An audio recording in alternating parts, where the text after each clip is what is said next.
Hey, we want to take a second to thank our sponsors, our friends over at Marcus Theaters, the Palace Cinema here in Sun Prairie. It's truly the place to watch movies. Come in and be greeted by a friendly face when you enter. Come get your tickets. Then make sure to stop by the concession stand to get some delicious refreshments. Here you go. Thank you. Then settle into a dream lounger, sit back, relax, put your feet up, and enjoy the show. Hey, it's Real Reviews.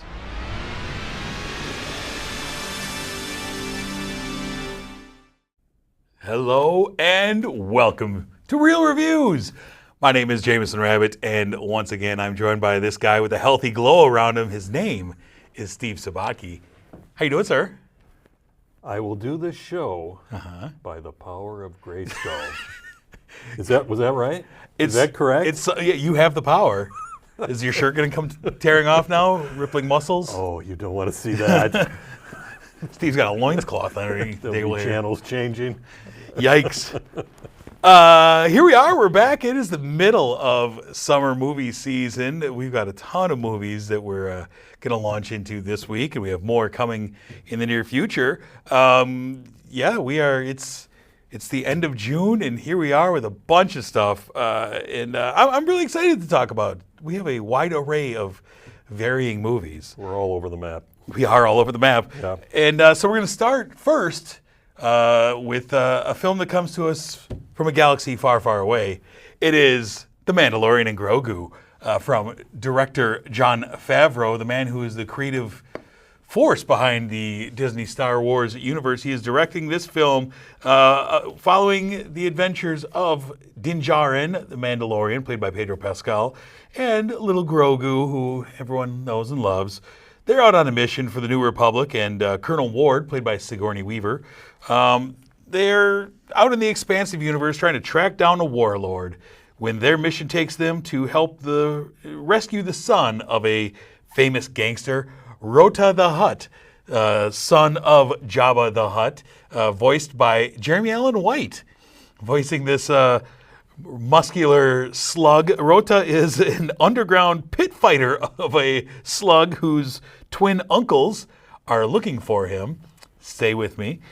So Mando and Grogu each have their own story arcs here as they're going out looking for this warlord. They're trying to help Rota. They're dealing with these Hutts who you can never trust, and all kinds of things are going on. Grogu's making friends with some diminutive mechanics along the way. And it all basically plays out into one really long episode of Mandalorian and Grogu. It's like a half a season arc as opposed to a big Star Wars spectacular. This is very much an episode in the story of Mandalorian and Grogu. Now I ask you, how into Mandalorian, the series, are you? I saw the first 2 episodes of season 1. Okay. And then You were done? I was done. I lost interest. Oh, no. I mean, many years ago when I was a young child, I would go... That was a long time ago. That was a long time ago. I would go to the theater in downtown Beaver Dam to see the Saturday matinee. And Sure. it was usually a double feature. And usually one of the movies was an old science fiction action movie. Little cheesy, not a lot of substance to it, 0 character development, but it was fun, but forgettable. Yep. And that's kind of what I thought about this movie. It was fun for the most part, but I don't remember much about it now. Yeah. And you're right. I felt like I was watching a 2-hour episode of the TV series. That's really all it was. I think people that went into it expecting it to be the new Star Wars movie probably left disappointed. I know some people that I talked to about it, they were disappointed that it wasn't the big Star Wars feature film, but it's not. It's just a little side story. What would have made it, though, the big Star Wars feature film? The fact that it says Star Wars, The Mandalorian and Grogu, but really, I mean, is Star Wars still a big deal? I don't. That really depends on who you talk to. The only series that I've watched all the way through was the Obi-Wan series, which I thought was pretty good. Some of their series have been great. Andor was like elite Star Wars storytelling. Mandalorian as a series, I've enjoyed. I've watched every Star Wars series on Disney Plus and such. And Mandalorian has been up and down. Some great things, some long, boring sections of it. I feel like it's run its course. Now we get basically what is it's almost like 3 seasons in a movie. You know, it's interesting to bring Rota the Hutt as one of your main characters in this movie. He's just a jacked slug who doesn't want to live under his father's legacy. There's nothing more, nothing less than it just being a long episode. And my mileage with Mandalorian and Grogu has pretty much run its course. I'm kind of done with it. Well, I thought you would enjoy this because it had kind of an 80s vibe to it. Yeah. It had that retro synthesizer musical score. Right, but that's kind of the same thing it's had for the majority of its run. And this is just like C-tier storytelling to me. You know, and like an over-reliance on being really cute. You know, oh, look at Grogu run around and he's got his little friends and they're going to save the day with their little tiny ship. And Well, now tell me, Grogu, is he an infant? I don't think know. so. I mean, they don't really ever really address how old he is. I mean, right? I mean, his species, Yoda, lived to be 800 years old. So how long are you an infant? For 70 years? Are you I still don't an know. infant? I thought there were some fun things in here. Yeah, I did enjoy watching this relationship between the Mandalorian and Grogu where he acted more like a parent than Yes. a partner. Yeah. And there's a part in the film where he gets hurt. Mandalorian gets hurt. Yeah. And Grogu helps him. Yeah. And I thought that was pretty effective. Sure. And touching. Yeah. I did. So there are parts that I did enjoy. Does Pedro Pascal just provide the voice for this, or is he actually in the costume? I don't know how often he's in the costume when the helmet's on. I mean, he did get the helmet off a little more in this than he has in the series. Did he take the helmet off in the series? Did, Okay. yes. There's a little arc where he, as a Mandalorian, you're never allowed to take your helmet off, and he lost his helmet at one point, and then he had to re-earn the ability to wear his helmet. So I think that was a point when the series was starting to dip, and they're like, we need to show his face. Take the helmet off the man. So Well, I thought it was a little strange seeing Sigourney Weaver as the pilot of one of the Rebellion fighter jets. she's the colonel. She's got to get out there. Is She has to be in every sci-fi series. I think it's in her contract with Hollywood. Is if there's a successful sci-fi series, I need to at least make it. Well, I just saw you know, her in Aliens. Dust Bunny, which is kind of Dust sci-fi, Bunny, yes. Of course, Avatar series, she's pivotal in that. Yeah, she's like, I have to be in it. Okay. Yeah, it's all right. I don't know. What did you end up giving Mandalorian and Grogu? Yeah, I thought it was a nice 2-hour throwback Star Wars action film. I gave it 3 stars. Like I said before, it's fun, but forgettable. Yeah, I gave it 2.5, right down the middle. It's Okay. It's a Wow, forgettable I score. liked it a little more than you did. You did. It's a forgettable score for what I think will be a forgettable movie. I'm good with it. We're all right. There's other Star Wars stories I want to be told than this one. Speaking of stories that need to be told, let's move on to the next film, which is from director Curry Barker. It's a film called Obsession. Ooh. I know you didn't see this. No. This is a psychological horror film about Bear. Bear is a lonely guy played by Michael Johnston who has an unrequited crush on Nikki. Nikki's played by Indy Nazareth, a cute girl in the friend group.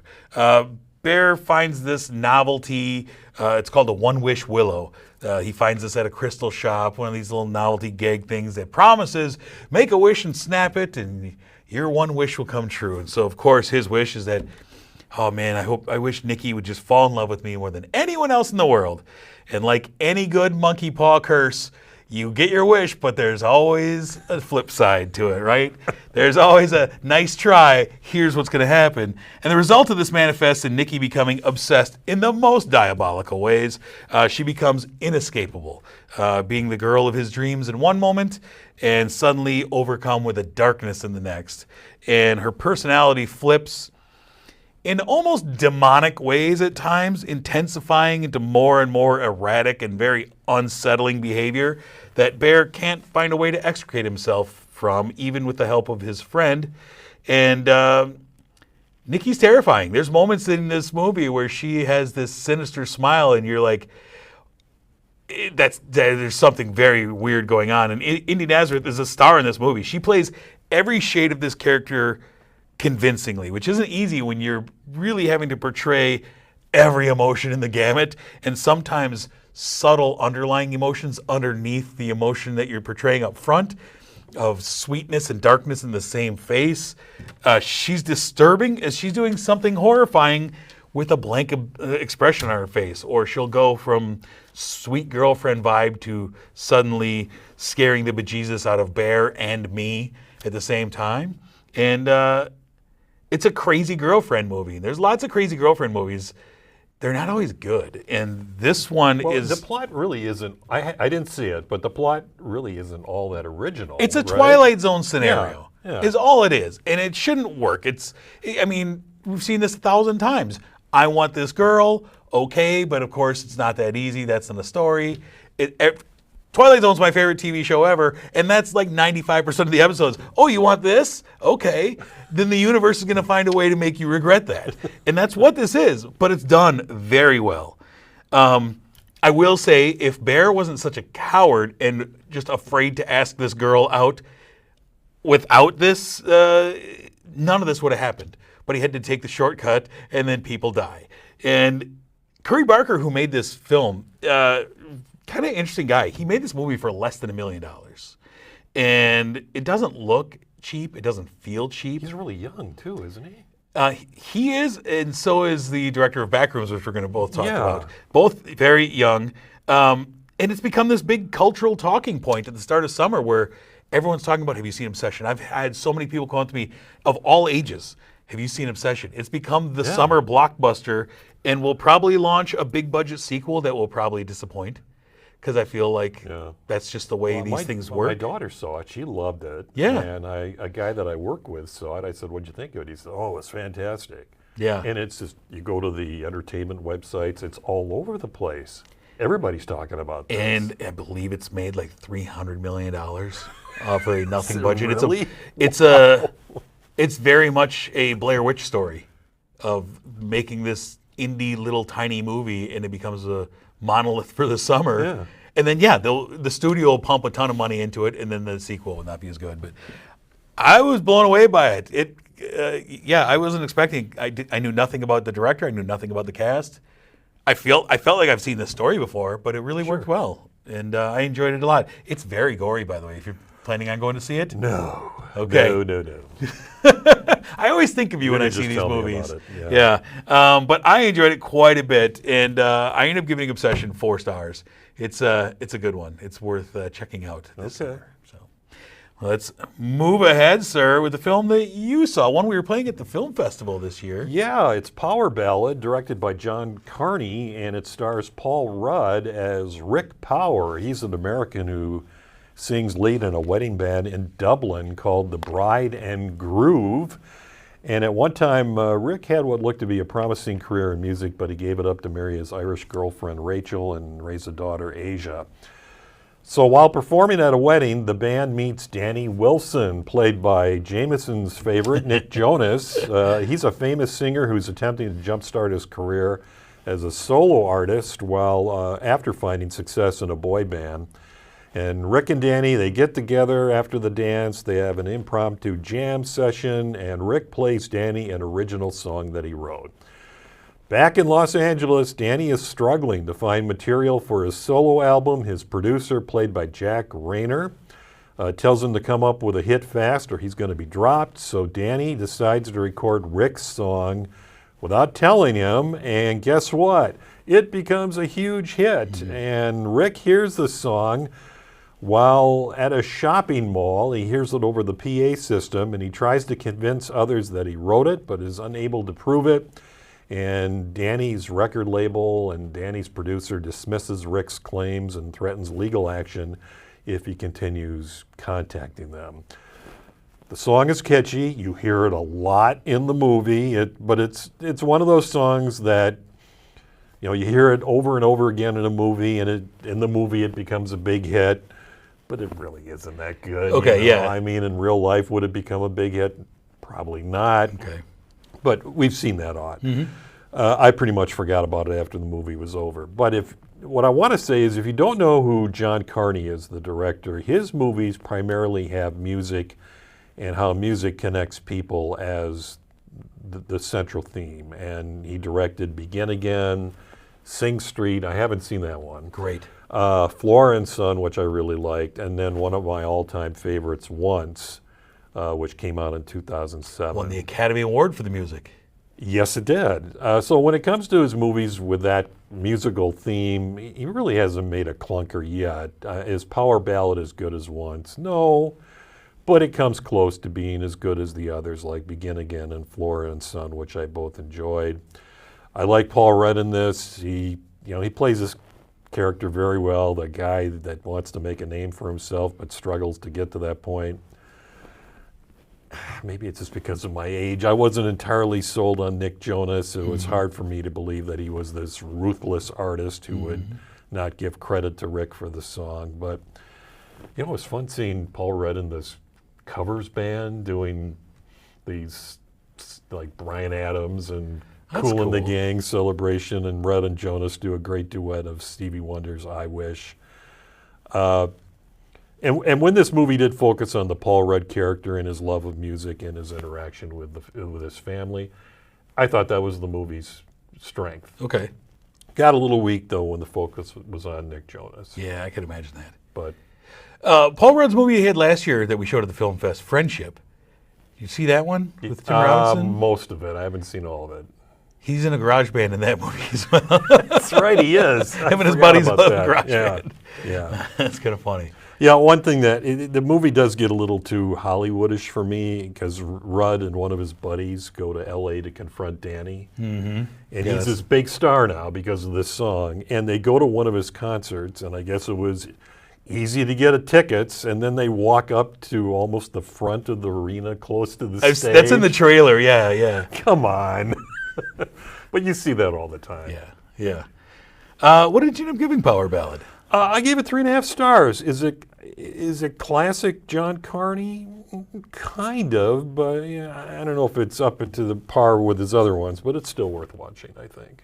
I would highly recommend you watch Sing Street. That's on my list. Complete the collection. It's really good. I do want to see that. Yeah, I like that. Good one. And if you haven't seen Once, watch Once. I mean, that's great movie making right there. That's got all the emotions in it.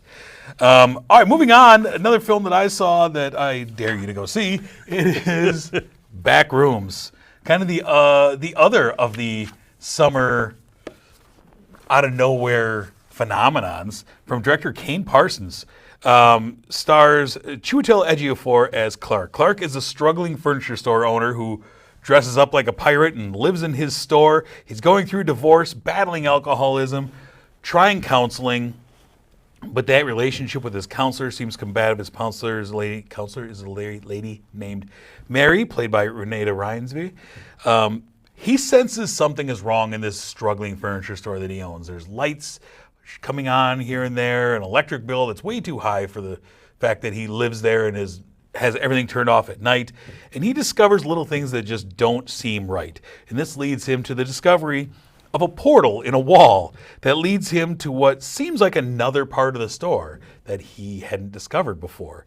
And once he passes through this portal, it looks like his store in ways. It's warehouse-like, but things don't make sense structurally or architecturally. In here, he discovers that it seems like other people have been in here or are in here. Something is in this space, but it's endless, and it doesn't make sense. And Clark discovers clues, again, that he's probably not alone. And so with the help of two of his employees that he kind of forces to help him, they go back into the porthole, and he's trying to document what's in there and map out what this place is. But things begin to make less and less sense, and the chaotic rooms become more and more dangerous.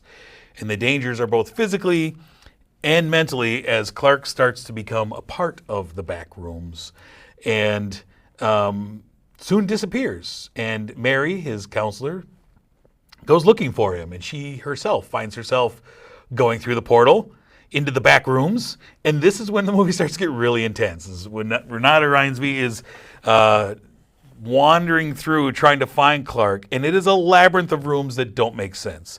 There's people in there that aren't people.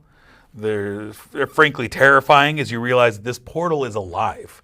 and it's attempting to replicate itself and replicate actual existence and actual humans in a way that feels like when you're in here, it feels like someone trying to explain a dream that doesn't make sense to you. You're like, well, that doesn't make sense. How would that be? Like, that's what the whole existence of this place is. And it's a world where I don't, there's so much I want to explain, but it would ruin things. But in a world that we're living in where AI is constantly making you doubt what reality is, it will make you have to work to decipher what's true and what isn't. This movie feels very prescient of what's happening.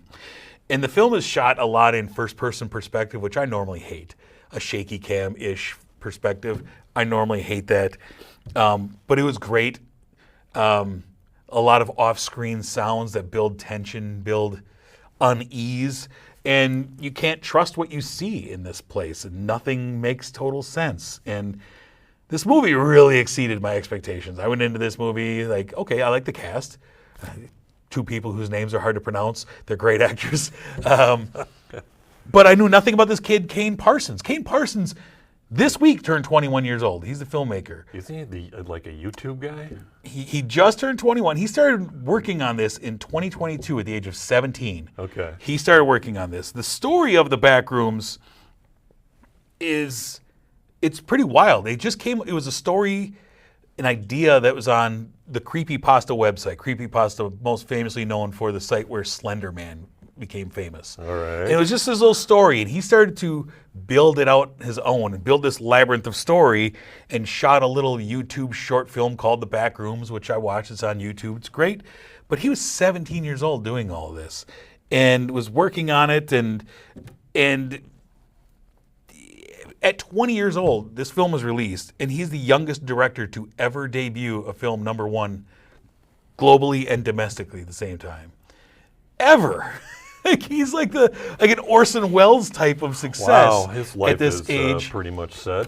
And then the way I'm reading about this and to find out that there really wasn't any CGI used in this and that he got them, the studio, to build this labyrinth of structure physically for him to Really? shoot. Wow. And it's insane. Like, playing it back in my head, like, I can't believe they actually built that. It doesn't make any sense. But Is it a horror movie? kind of. It's very suspenseful. It's very tension-filled. I wouldn't call it horror. Okay. My 13-year-old daughter and her friends went and saw it without me. Now, I will say, I told you this off air, but I do think it's a film that is heavily based on if you've lived a life with adult trauma. The trauma that comes into your life after living a number of years and going through a number of things will really intensify what this movie does to you, which is even more shocking that it was a 17-year-old kid working on this movie that was able to portray that. He shouldn't have the perspective of that, but it worked really well. And I was pretty well blown away by this movie, and it was a nice double feature with Obsession.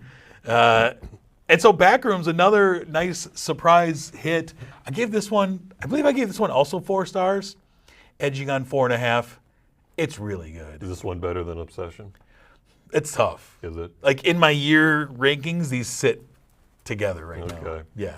These are like tied at number 2 for me. So, all right, moving ahead, sir, you have a bit of a World War II drama for us. Yeah, Pressure, directed by Anthony Maris. Now, this movie is not based on a true story. You're told right at the start that this is a true story. And Andrew Scott plays Group Captain James Stagg. He's a Scottish meteorologist who's given the assignment of coming up with an accurate weather forecast to present to General Dwight Eisenhower for a final decision on the date for D-Day, the invasion of France in World War II in June of 1944.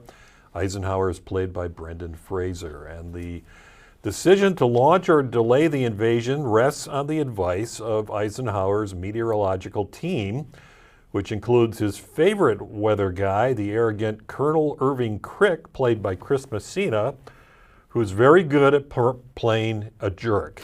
Yes, he is. Yeah. Crick, who bases his forecast on historical data, tells General Eisenhower to expect a nice sunny day on the planned date, but Stagg, who utilizes scientific analytical data from weather balloons and barometers. There was no fancy radar or weather.com back then.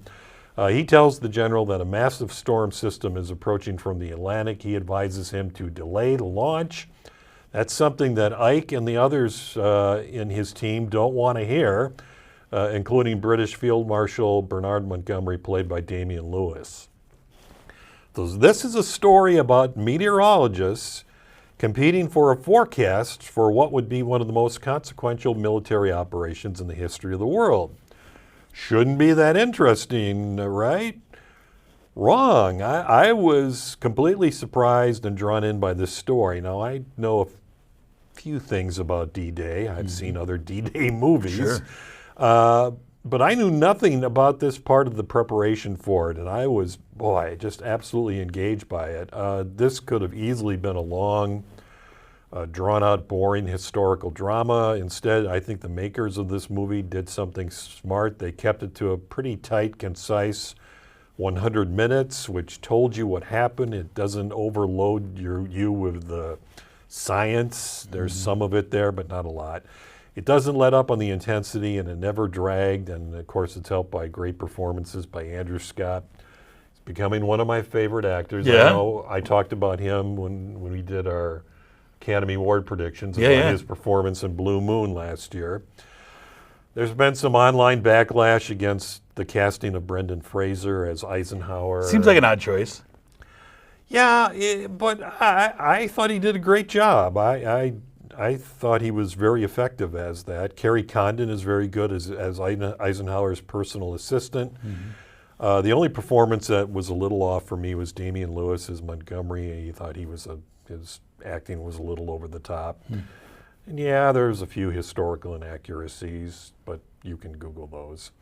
But this movie reminded me of another World War II drama that came out on Netflix in 2021, and I thought we talked about it. It was called Operation Mincemeat. Oh, yeah. With Colin Firth. I thought Oh, he was boy. in it. Yeah, you tested my memory on Yeah, that. it's another one of those stories that you think would not be all that interesting because it's more of the behind the scenes of preparing for battle and for what they were going to engage in. But I was surprised. That's great to hear because I was tossing around the idea of going to catch this movie in a time when there's a lot of movies out. And really the only selling point was I really love Brendan Fraser. But then, when I first heard about it, like, it's all about D-Day. And then I was like, I find out more, like, it's about the barometric pressure on D-Day. That kills my interest in this movie. I've never cared about what the barometric pressure was going to be. And so it's refreshing to hear that it actually was interesting because it sounded incredibly boring to me once I saw the first trailer. Yeah, but No, it wasn't. we found enjoyment. It really wasn't. Yeah, and you really don't see a lot of the invasion.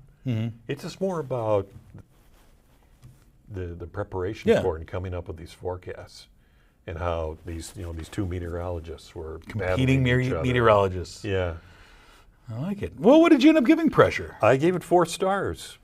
Go see it. No pressure. No. Nice. All right. All right. Moving ahead, we have a film that comes from my childhood. It is Your childhood. Yeah. This is Masters of the Universe. He-Man, as it was known when I was a kid, growing up being inundated with the cartoon and toy line, a cartoon that was built to sell toys. You were a kid when this was popular. Oh, yeah. I mean, this Okay. was like 1981 this came out. Right. The toys. I had to get my Castle Grayskull. I was never really big into the He-Man toys. I was told to choose as a child. Do you want to be a Star Wars collector or a He-Man collector? And I was all Star Wars. Okay. I'll play with my friends' He-Man figures. But this is from director Travis Knight. It's all about Prince Adam. Prince Adam, played by Nicholas Galitzine, of Eternia, is sent to Earth with the Sword of Power as a child to escape the scary Skeletor, played by Jared Leto, to keep Skeletor from getting the sword and gaining ultimate power. Think of the glove in the Infinity Gauntlet. Kind of similar. If he gets this, he'll be able to control the universe. Years later, an adult Adam is living on Earth as a bumbling fool, having lost the power sword when he's called to return and save his homeland. which has been decimated by Skeletor and his cronies. Adam must help his old friend Teela and rally the legendary heroes, people like Fisto and Ram Man and Mechaneck, and of course Man-at-Arms, played by Idris Elba, as they work to reclaim Castle Grayskull and discover and harness Adam's true power and identity as the loincloth-wearing barbarian known as He-Man. This franchise spawned a movie starring Dolph Lundgren back in the mid-'80s, made by Cannon Films, which is notorious. I didn't see it. Notorious for being awful. And Dolph Lundgren got a glorified cameo in this Yeah, he did. little wink and a nod. And that 1980, I believe 86, Masters of the Universe is one of those films that I watched so many times trying to convince myself that I enjoyed it. And every time we'd be like, this movie's terrible. And this, like I said, this movie is a big part of childhood cartoons that I used to watch. But I really did not enjoy this movie in any way. Well, this movie is so tongue-in-cheek that I was half expecting the actors to look out into the audience in the theater and say, you know this is a joke, right? Are you getting the innuendo? But I did enjoy the first third of the movie when Okay. Adam's on Earth. He's an HR specialist. He's on his work computer trying to find the Sword of Power. Yep. And then he goes on a date, and he's trying to convince this woman that he's on his date with of who he is and where he's from. I thought that was fun. I like that. Good. But then he gets to Eternia. Eternia, Yep. okay, and you get all these characters and who's who and who's fighting who, and I was checking my watch multiple times during that part. The only bright light of that part of the movie to me was Idris Elba. Yeah, and he was so underused, though. Yeah. He had Idris Elba in here, and he was underused. Was that actually Jared Leto's Yes. voice as Skeletor? Yes, which is a big issue for me because Skeletor has a very iconic voice in the cartoons, and it sounds nothing like this voice. That was disappointing to me. Like, oh, this voice choice. So many of the choices in here. I thought the characters looked fairly faithful to the cartoons, more or less. But what I hated about this movie is it's just filled with slapstick comedy wall to wall. And it wore old on me. Like, my hero constantly It's- being a bumbling idiot. It's all the time. It's all the time. And it almost felt like they were trying to spoof the source material at some points to me. It's like, so we're just going to just clown on this entire thing the entire way? I got done with this and I thought to myself, you know what? I think I used to come up with more compelling storylines with the toys when I was a kid than this storyline was right here. It just made no sense. But you knew about this stuff. Oh, yeah. Right? You Yeah, grew yeah, I up knew with all the this stuff. characters, of course. So, But- for you, the humor didn't fit. No. For me, it kind of did. I mean, there was always it made it more. There was more always the watchable weird for me. innuendo in the cartoon, but it wasn't slapsticky. And I also I thought the CGI that was used for the scenery and the action looked really amateurish. It was really bad effects, I thought. Skeletor didn't work for me on so many levels. It's just another instance of Jared Leto ruining a character, just sucking the fun out of a character like he does in everything he does. I don't like my hero to be a bumbling idiot for the entire runtime of the movie. Like, even when he turns into He-Man, he does it in the bumbling way. He doesn't remember the words to become the hero. He still is flopping around. I don't know. I truly hated this movie. You said you were looking at your watch. There was a large chunk of this movie I was staring at the exit sign like it was calling my name. Go ahead, leave. But I said, no, I have to see Orko. I know Orko's in this movie, and he shows up right at the end. I don't even know who that is. Oh, Orko's the little floating thing that gives you the lesson we learned as the credits are about to roll. Oh, that guy. Yeah, that's right. I like Cringer. Sure. Cringer was cute. You love kitty cats. Wanted a Cringer stuffed animal. You could probably get one. I thought Alison Brie as Evil Lynn, she had that look on her face that she couldn't wait for the movie to end. She's so much better than this movie. But I'm really surprised. This kind of shocks me. Yeah. I think I'm probably going to enjoy this more than you did. I guarantee you did. Let's go to the scores. What did you give Masters of the Universe? Wow. Now I'm just I should rethink Say this. 4 stars. Say no, it. no, no. 2.5. Okay. Which is actually a good score from me for this kind of movie. I feel like I'm the outlier because everyone I've talked to, friends of mine who are roughly the same age, grew up with the cartoon, they all had fun with it. They were, I had a blast with it. I am the curmudgeon on this one. This is the worst movie I've seen all year. What? I hope Are I you don't. serious? I hope I don't see a movie worse than this because Even I don't think I can worse take than it. Mortal Kombat? I gave this movie a very weak half star.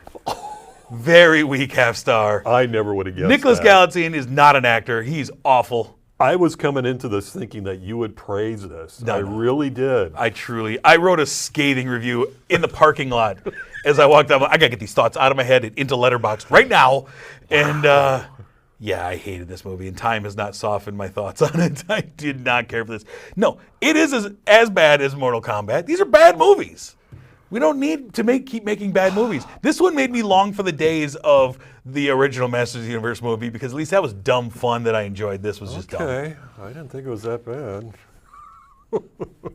You also loved Happy Gilmore too. That's true. Yeah, no thank you on this one. All right, let's move ahead to hopefully something slightly better. We go to a master of filmmaking. What do you have for us? The latest from Steven Spielberg, Disclosure Day, and this is a movie that pretty much toggles back and forth between 4 main characters. You've got Daniel Kellner, played by Josh O'Connor. He's a former cybersecurity specialist for the Wardex Corporation, which is a secret arm of the U.S. government. And the company and federal agents, they're going after Daniel because he's stolen evidence of alien visitations to Earth that date back to when Nixon was president. Colin Firth plays the CEO of Wardex, Noah Scanlon. He's going to do whatever it takes to get those secrets back so they're not released to the public. He's the villain of the story. Then you got Kansas City TV meteorologist Margaret Fairchild, played by Emily Blunt. She suddenly has the ability to understand the thoughts and emotions of others. She can speak in foreign languages, and she speaks in gibberish at one of her weather forecasts that is only understood by the Josh O'Connor character. And she and Daniel have a connection, and it's up to Hugo Wakefield, played by Coleman Domingo, to bring them together. Hugo was the Wardex director of biological assets who has turned defector. I'm not going to say anything else because there's so much going on in this movie that I don't want to take away from the story. You really need to see it to understand what's going on. But what I can tell you, I was so engrossed in this from start to finish. I never knew what was going to happen next. I couldn't predict what was going to happen next. And this movie is about as Spielbergian as it gets. And this is what he does best. It's an old-fashioned thriller injected with a good dose of humanity. The closest this movie gets to in his filmography is Close Encounters. I was reminded a lot of Close Encounters, a little bit of E.T., but mostly Close Encounters. This and is a some- spiritual sequel. Some of Minority Report for Yeah. this one.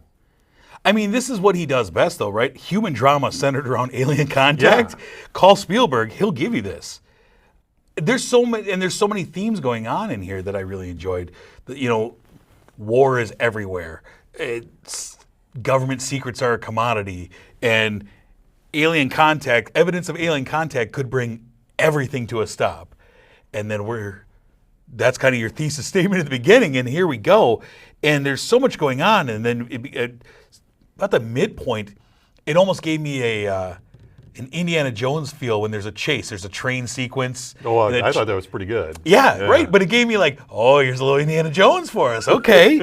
And it turned into great fun. I thought Colin Firth was really great he played menacing, I thought cold he got guy. a little too dastardly at times. I like that though because he played it well, and he was a little mustache twirling, but he'll stop at nothing to keep the genie in the bottle. But Right. the star of this movie is Emily Blunt. She was phenomenal in this This, movie. in my opinion, is the best performance I've seen from her. Even She was better than terrific. Oppenheimer. Yes, Even better. yes, I agree. She was great. Josh O'Connor's fine in this, but it's her movie. Also watching this, it reminds me, as I say all the time, Coleman Domingo just needs to be in everything. Oh, Just yeah. find a role for Coleman Domingo to be in your movie because Yes. he makes everything better just by being in it. But the performance that really stood out for me came from a supporting role. Okay. Eve Hewson, who plays Daniel's girlfriend. Oh, yeah. I thought she was great. I didn't know until just recently she's the daughter of Bono of U2. Oh, yeah, I do remember reading that. That's right, yeah. And I forgot that she played the lead in Flora and Son, which was Yep. one of the John Carney movies. Her character, I was worried that Spielberg had forgotten about her character at one part of the movie. Yeah. And I leaned over to the person I was with, I was like, we're missing somebody for a large chunk of this movie. I thought she was really good. I thought that, is it Kurt Russell's son? Wyatt Russell. Wyatt Russell as the boyfriend of Emily Blunt. I thought he was really good in this. He is, but here's I have a few nitpicks with this movie, and one of them is, I want Wyatt Russell to find a different role because he plays this character in almost everything. The pompous jerk, the guy who's just like, I don't like you. I want to like you, but I can't like you. He plays that in this. He plays it in everything. I want him to find other things because I like him, other than being a clueless jerk. Yeah, there's some things in here that are a little bit off. There's some CGI animals in this that looked a little Yes. cheesy to me. My other big thing that drove me nuts, and many people that were sitting around me in the theater also were kind of murmuring about it, was, do the feds not know how to surround a building?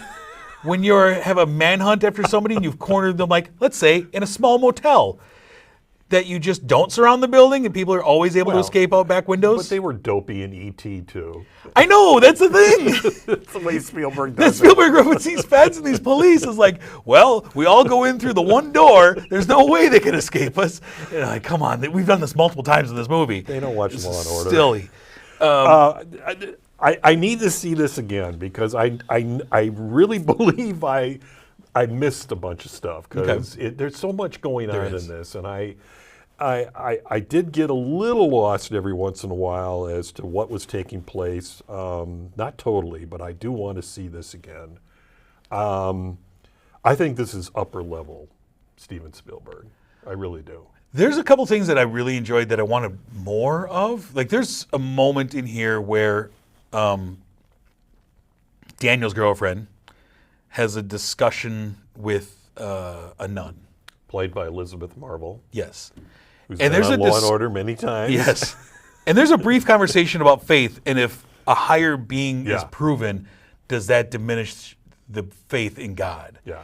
And I thought, wow, that's a really interesting idea. And then it's kind of... It kind of gets left on the Yeah, shelf. and I was like, wow, that was a really interesting sentence you just said that I would love to unpack. Yeah. And we're moving on. Yeah. We got a train sequence to get to. Yeah, because it's one thing right after the other. And so This a lot of the doesn't slow stuff that had to down. deal with the sisterhood and her past, what I thought was really interesting, and we didn't really delve into. The final third of this movie I thought was phenomenal too. Oh yeah, Like I was I wish we buckled could talk in. about it. Yeah, I I was really do. I was into it. I really enjoyed this film. Now you say it's upper level Spielberg. I kind of have it more in the mid level, but that's kind of Okay. damning the I mean, fact that he has it's not one of the up- greatest filmographies ever. Yeah, it's not up to Close Encounters or E.T.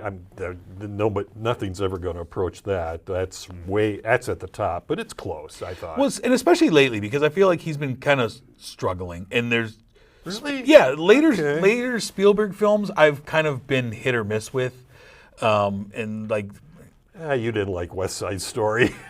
West Side Story was okay, but that's a layup. You're just But remaking. you like The Fablemans. I did love the film. That's true. That's yeah. true. I think that was his last one, wasn't it? That was his last one because Yeah. that was just a year ago. Okay, fair enough. you got me. I forgot about the Fablemans. Yeah. So, anyways, Disclosure Day is a classic Spielberg I think summer so. sci-fi blockbuster. What did you end up giving it? I gave it a high 4.5 stars. Nice. Yeah. It was pretty darn close to a 5, but I just couldn't quite get there. I gave it 3.5. I really enjoyed it. Wow. Yeah. We've been far apart on a lot of stuff lately. Yeah. Part of it was I saw two movies that were right in my wheelhouse with Backrooms and Obsession, and this one was not them, but it's good. And Emily Blunt. Really? Emily Blunt should be getting talked about in 6 months for this role. Oh, for Oscar? Yeah. Definitely. Yeah, she was great. Yes. All right, the last film. Oh, you get this one too, sir. The last film is a long franchise film. Toy Story 5, directed by Andrew Stanton. I saw this on Father's Day with my daughter. She was 4 years old when I took her to the first one. The original? I know you took your daughter to see it on This Father's one, Day. yes. A lot of people in the theater. This is the 5th installment in the series. It brings us back to Bonnie. Bonnie loves playing with her toys, and one of the opening scenes is Bonnie recreating a really cute wedding for Forky and Karen Beverly the knife. Those are characters from Toy Karen Story Beverly. 4. But she's got trouble making friends, so her parents buy her a frog-themed tablet named LilyPad in the hopes that she can connect with her classmates via social media. Boo. The LilyPad, or Lily, voiced by Greta Lee, clashes with Jessie, who's again voiced by the great Joan Cusack. Jessie's the new sheriff at Bonnie's room as Woody decided not to return in Toy Story 4. Jessie believes that friendship begins with getting to know a real person, but Lily believes that friendship can start with a friend request. So Jessie's fearful of losing Bonnie's affection. She contacts Woody, and Woody, who's now helping Bo Peep find homes for abandoned toys, decides to return to Bonnie's, believing that Jessie needs help.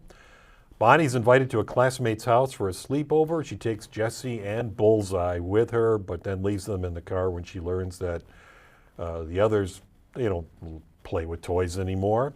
And through a series of unfortunate circumstances, Jessie and Bullseye end up back at the farmhouse of her original owner, Emily. And there they meet some discarded electronic toys, including a toilet training device called Smarty Pants, voiced by Conan O'Brien. And of course, Tom Hanks and Tim Allen are both back as Woody and Buzz, respectively. But what I really liked about the story here, and I think the writers, again, played this smart, is that the focus is on Jessie. Yeah, this is Jessie's story. This is Jessie's movie and her relationship with Bonnie, and I thought that was a very refreshing twist. Yeah, Buzz and Woody are part of this, but I thought their contributions were more minor. Buzz more so a part of it than Woody even. Woody was Yeah. like a tertiary character in Yeah. this film. And I really love Joan Cusack as the she's voice great. of Jessie. I was surprised by how invested I got in this movie. Okay. Because it's been so long, and it's wild how far we've come from the mid '90s being nostalgic for toys of your youth, right? Being nostalgic for those toys versus the big thing was the new action figure coming in to crash the party, and the idea of what do your toys do when you're not around. That's the big concept. And we've seen so many adventures. We've seen them face mortality, escape certain death, but now it's the concept of abandonment, of simply being forgotten. And not just being replaced by a new thing, but the whole grand idea that kids just don't play anymore that this movie Yeah. presents.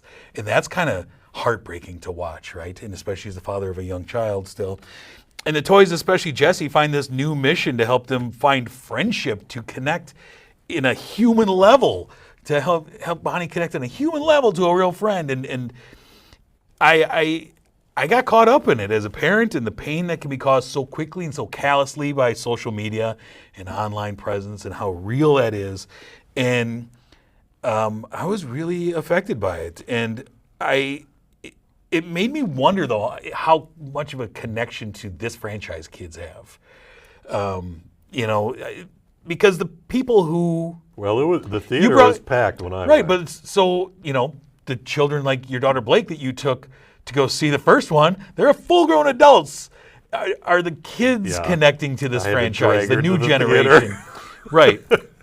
And there's something that bothered me with this one, though, is, LilyPad is made out to be a villain at first, and then, of course, Well, there's always things... Disney doesn't preach too hard Right. on the They toys know. versus technology No. because But here's what I bothered looked me. it up. They're selling LilyPads. Of course they are. Branded lily pads, of course. But the one thing that bothered me the next day as I kind of tossed this movie around in my head was devices and things that we love can manipulate us. That's part of the story. We know this, though, especially social media. But the children in this movie don't get to have free choice. Everything that happens to them is manipulated for them. And so the sweet moment in the end is completely manufactured by the devices and the toys that they love. Yeah. And it's a weird message to walk away with of like, oh yeah, those kids need to be able to make friends. but we're not going to let them do it on their own. And it left me with kind of an odd taste in my mouth at the end.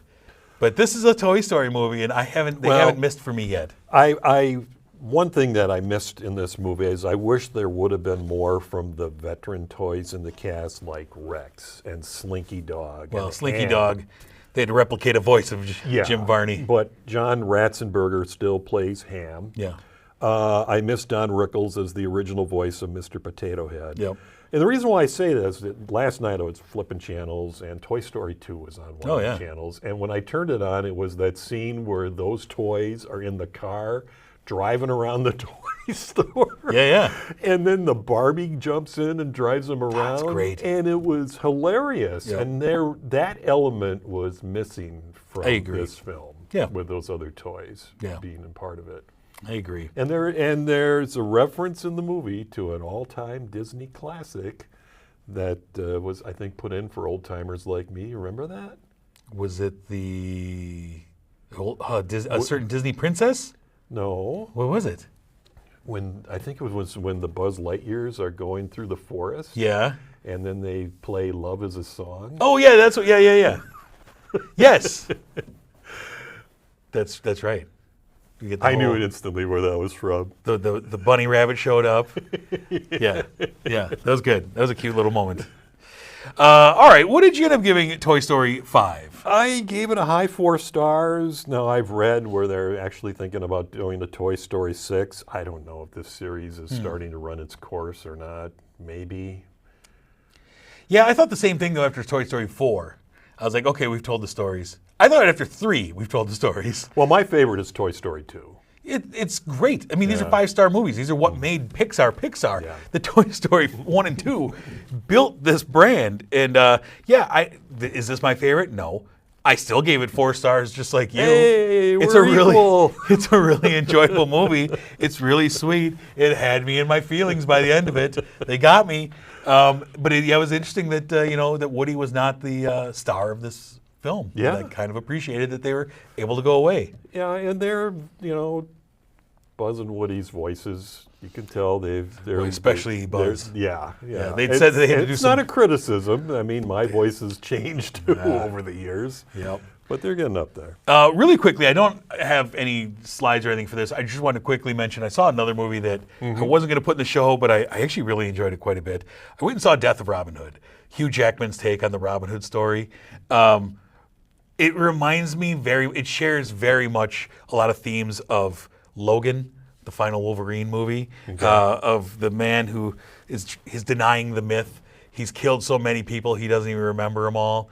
He's killed the next generation who've come after him for vengeance for killing their parents, and he almost relishes being able to kill them. This is not the Errol Flynn or Disney Fox representation of Robin Hood. It's a guy who he almost seems to relish opportunities, but now he's looking for a righteous death on the battlefield, and he's hoping someone will finally best him and kill him. And he's faced with his past, but he wants to be absolved of it. And he finds a young girl who gives him new meaning and new purpose, and he has to protect her. This is very much the Logan story. Yeah. They meet up with Jodie Comer, who is a sister, a healer on this spiritual island who takes in all comers, wayward souls, heals them, helps them. She and Robin have a very deep, complex connection that she doesn't know about. And it's a really interesting, really dark film, often very brutal, always grimy. I mean, it's like, these middle-aged films where it's just always mud everywhere. And it's not like any Robin Hood film I've ever seen before. But Hugh Jackman is great at one thing in this movie for sure, is he is able to show the pain in his eyes and almost utilize every crease in his face to show a haggard spirit like nobody else does. And he's really, really good in this. The movie itself it's good. It's a 3+ star movie, but Hugh Jackman's phenomenal in this. Okay. In a movie that's pretty off the beat path from what Robin Hood normally Better is. than Song Sung Blue? Yes, it is. Oh, okay. Yeah. All right. I'll have to see it. Differing views. Real quick, did you see anything else you want to recommend before we head out? I'll mention something that I won't recommend. Ooh, okay. Office Romance on Netflix with Jennifer Lopez and the guy from Ted Lasso. What's his name? Brett Goldstein? Goldstein? Yeah. Yeah. Bad. Not good. And raunchy. It's just not. That carries on with the long string of And bad Jennifer Lopez Jennifer movies. Lopez, she has been shown that she can put in a good performance. I mean, the Hustlers, I thought was a she while was ago. great. She should have been nominated for an Oscar for that. She's a great actress. She makes poor choices. But this is such a bad choice. Yeah. She had one of my least favorite movies last year. She had that bad sci-fi movie that she made, Alpha or something like that. Okay. Not good. Anyways, next episode, we're going to be continuing into the big summer blockbuster season. We'll have films such as Supergirl, which I went and saw last night. Can't wait to talk about. Minions and Monsters. They're all over television This guy- right now. This guy loves his Minions. The live-action Moana. Yeah. We also have Evil Dead Burn. No. And then the culmination of the summer, the movie that I've been looking forward to, we get The Odyssey. The Odyssey. And that will be what we are talking about along with some other things on our next episode. Another Anne Hathaway film. Man, I'm seeing nothing but Anne Hathaway. Saw the new trailer for her horror movie that's coming out soon. Like it's nonstop Anne Hathaway. I'm very excited for all this, though. So that is what we'll be talking about on our next episode. If you want to find more from us, be sure to check us out. You can see our back catalog of episodes. If you go to the Sun Prairie Media Center player, if you go to sunprairiemediacenter.com, you can search on-demand episodes. You can also find us online on your various social media platforms. And I hope you do, and keep in touch with us there. And just remember, I like Masters of the Universe more than this guy. Unbelievable. Yeah. Unbelievable stuff. We want to thank, of course, our producer, Mara Trusty, for coming in and manning the ones and twos and making this show look as good as it possibly could with two of us sitting here. But thank her, and thank you everyone here at the Sun Prairie Media Center for making this happen. So until our next episode, I'm Jameson. And I'm Steve. Have a great one.